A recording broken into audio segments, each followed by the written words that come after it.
I still consider myself a drummer. You're a drummer who does comedy, yes. Not a comedian who drums. Drumming came first. If you had only one thing to do professionally, you would drum? I'm so happy to be able to do comedy. Like, I feel very lucky that I get to do even a little bit, that I would actually pick comedy. But I still, drumming is in, whenever I go on stage, I still think of myself, I'm a drummer about to do some comedy. You said you're first a drummer. Is there a link between comedy and drumming? Is drumming funny?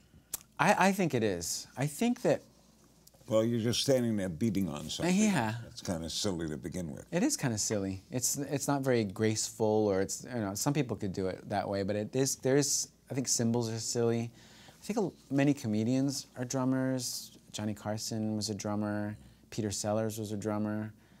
And I think there's a lot to be said about people who choose to play the drums, in that the drums are in the back.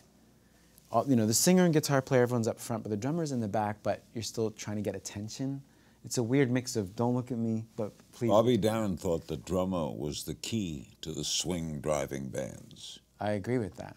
I knew Buddy Rich pretty well. You did? Oh, yeah. What was he like as a person? He was very honest. Was he? He would put down people. Uh-huh. They thought Glenn Miller was overrated. He was wild. Uh-huh. Where did he make his living the most? Records or touring? Both. I think he... Yeah.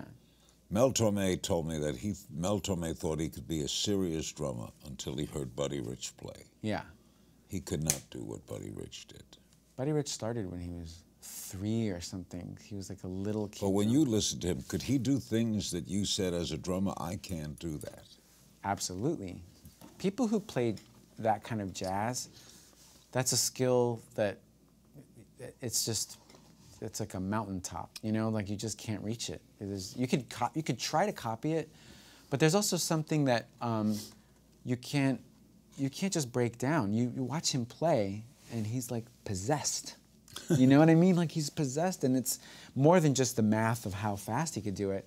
There's like a real artistry to it. Watch new episodes of Larry King Now Monday, Wednesday, and Friday on demand on Aura TV and Hulu.